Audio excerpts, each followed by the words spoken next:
अब इधर कुछ लोग बैठे नहीं कहाँ से आए आप? अरे हम ऐसे ही बात करते हैं सबसे। अरे बताइए ना। हाँ आप इस तरफ आइए, ये ज्यादा बढ़िया बोलेंगे। नहीं नहीं, इस आज असल में क्या है, आप सब लोग साथ हैं? हम 7-8 हैं। तो हम साथ साथ हैं, 7-8 हैं। तो बात यह है कि आज इस मेले में मैं आया हूँ, तो आज मैंने ये तय किया कि आज मैं सिर्फ महिलाओं, बच्चियों, बहनों, इन्हीं से, माँओं से बात करूँगा। तो इसलिए थोड़ा सा। आप कहाँ से आई हैं बहन जी? राजनगर एक्सटेंशन, गाजियाबाद। वो गाजियाबाद। तो राजनगर एक्सटेंशन आबाद हो गया अब पूरा ना? पूरा आबाद है। आप तो रास्ता भी एकदम ठीक हो गया। तो दिल्ली आप हर संडे को आती हैं कि इसी मेले के लिए आई? नहीं नहीं, हम तो किसी काम से आए थे, तो फिर हमने कहा देखते हैं। तो आप क्या करती हैं? मैं कुछ नहीं करती, घर में रहती हूँ। और ये पॉलिटिक्स में इंटरेस्ट है? नहीं, पॉलिटिक्स में नहीं है। ये आजकल टीवी पर बहस नहीं देख रही? बहुत चैनल वाले बहस नहीं कर रहे हैं, माँ की गाली दिया, अपमान किया, ये वो? नहीं, ऐसा मैंने देखा नहीं, पर गलत बात है गाली देना। तो गाली देना तो एकदम गलत है, किसी को नहीं गाली देना चाहिए। पर आप जा सकती है, कोई बात नहीं, हमारा ऐसे ही काम चलता रहता है। पर इसका पॉलिटिक्स में इमोशनल होके इस्तेमाल करना जायज है कि नहीं? नहीं, गलत है। गाली देने का कोई मतलब ही नहीं है। आपको जो अपनी बात करनी है आप वो करिए। गाली दे के कैसे समझ आएगी? दूसरे को गुस्सा ही आएगा अगर आपने गाली दी तो। आपको लगता नहीं कि ये नेता लोग जो राजनीतिक चर्चा है उसका स्तर नीचे ले आ रहे हैं, ये इन सब मुद्दों पर, इन सबों को बात करके, दोनों तरफ के लोग? ऑब्वियसली गलत बात है, जो है वो बात करिए। एक दूसरे को कुछ गलत बोलना तो अच्छी बात नहीं है, मुझे नहीं लगता। चलिए ठीक है, आपने बात की, इसका शुक्रिया। देश के अलग अलग इलाकों से हैंडीक्राफ्ट के, खाने की और तमाम चीज़ें, कपड़े आए हैं। और इस मेले में आए लोगों से मैंने बात की, तभी मेरी नज़र यहीं सीढ़ियों पर बैठी 2 माँओं पर पड़ी और मैंने इनसे जब बात की तो मैंने सोचा माँ का एक रूप ये भी आपको दिखाना चाहिए। वो सारा शोर, सियासी या अपमान, वो एक तरफ है, लेकिन कुछ माँ का एक रूप ये भी आप देखिए, खुद इन्हीं की कहानी सुनिए।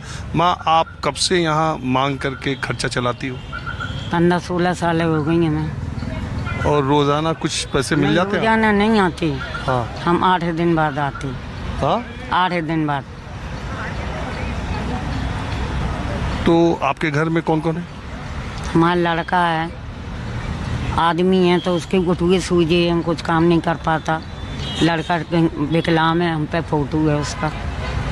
वो आपका बेटा चल फिर नहीं पा, विकलांग? हाँ, और बहू है, तो 3 लड़की हैं उसकी, तो उसका ऑपरेशन से भाई 3 लड़की, बस यही है हम लोग। बहू है? हाँ। तो वो बहू कुछ नहीं करती? नहीं, कुछ नहीं करती। तो आप यही पैसे मांग के ही पूरे घर का खर्चा चलाती? हाँ, पूरे घर का चलाते खर्चा। ये हनुमान मंदिर के आसपास? हाँ। वो लड़का दुकान के सोच रहा है, कोई देना कह रहा पैसे, तो देगा तो दुकान रख लेगा। तो ये हनुमान मंदिर के आसपास ही आप, तो आप मंदिर में कभी गई हो? मंदिर के पास जाते हैं, हम गए नहीं है मंदिर। भगाता है, वो जानी कहाँ देता है। अब हाल भगा दिया, यहाँ बैठे थे पेड़ के नीचे, भगा दिया, जान कहाँ देता वो। आप कहाँ जाती हो पूजा करने? पहले आते थे, मस्जिद में जाते हैं, हम कहूँ जाते नहीं है। हाँ? इधर देखो। मस्जिद में जाते हैं। अच्छा, आप मुस्लिम हो? हाँ हाँ, मुस्लिम। लेकिन आती हो यहाँ हनुमान मंदिर में? हाँ, कोई बात नहीं, हनुमान मंदिर बात है। कुछ वो धर्म, वो जो मांगते हैं तो कुछ वो कर लेते हैं, चढ़वाऊ देते हैं, हम गोला वोला कुछ दुआ मांगते हैं तो होती है पूरी भाई, ऐसी बात नहीं। वो धर्म उन्हीं लोगों के लिए है जिनका जाती हो मस्जिद में, लेकिन आपका खर्चा चल रहा है मंदिर के बाहर ही। अब क्या करें बेटा, मजबूरी है। नहीं ठीक है, यहाँ कहाँ वहाँ जाते, मस्जिद से जाते। तो आप अपने विकलांग बेटे और उसके परिवार का पूरा खर्चा मांग के चला रहे हो? चल जाता है? चल जाता। और माता जी, आप देखिए, इन लोगों ने आग्रह किया था कि इनका चेहरा ना आए ताकि इनके परिवार या इनके रिश्तेदारों को इस बात का पता चले। माता जी आपका नाम क्या है? मेरा नाम साकरा बेगम। हाँ, साकरा बेगम। आप भी यहीं रहती हो? हम ही रहते जमाई, हम इनकी मौसी है। अच्छा, हाँ, सगी बिल्कुल। तो आपके बच्चे? मेरे 2 लड़के थे बेटा, 1 लड़की, तीनों खत्म हो गई। अब उनके बच्चे हैं, बहू चली गई छोड़ के, बच्चे हम पाल ले गई भीख मांग मांग कर। कितने बड़े बड़े बच्चे हैं? बिटियाँ सियानी है 3-5 बड़े लड़के की, 1 ब्याह को रह गई, सबका हमने शादी कर दी। ये पैसा मांग मांग के आपने शादी कर दी? कर दी बेटा, तुम्ही लोगों ने सबने दिया, ऐसे निकाह कर दिया। कपड़े बेचते थे पुराने, अब नहीं चलते। क्या करें बेटा, मजबूरी है।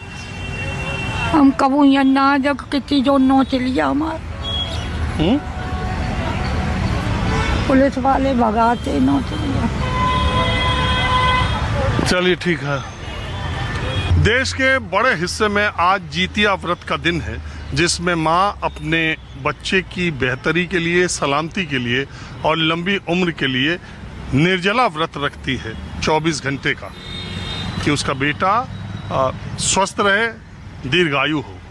तो जितिया के दिन आज मैंने माँ पर ये कार्यक्रम और ज़्यादातर महिलाओं के साथ बातचीत की, लेकिन अब वक्त आ गया है सिर्फ माँ को मुँह से ईश्वर का दर्जा देने के बजाय अब माँ के लिए भी एक व्रत का प्रावधान होना चाहिए।